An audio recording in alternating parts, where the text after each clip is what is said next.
Hello friends, welcome to meaning in Telugu channel. ఈరోజు word ఏమిటంటే crusade.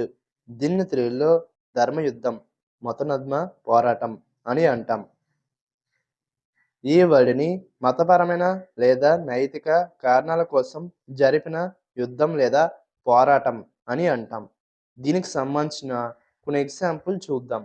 వాటితో ఇంకా బాగా అర్థం చేసుకోవచ్చు.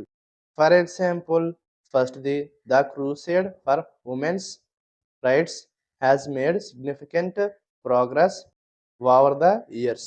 అంటే తెలుగులో మహిళల హక్కుల కోసం యాత్ర సంవత్సరాలుగా గణనీయమైన పురోగతిని సాధించింది. The next example and final example, he launched a crusade against corruption in his city. అంటే తెలుగులో అతను తన నగరంలో అవినీతి వ్యతిరేకంగా యాత్ర ప్రారంభించాడు. ఈ వీడియో మీకు నచ్చితే లైక్ చేయండి. మరిన్ని వీడియోల కోసం మా ఛానల్ని సబ్స్క్రైబ్ చేసుకోండి. Thank you friends.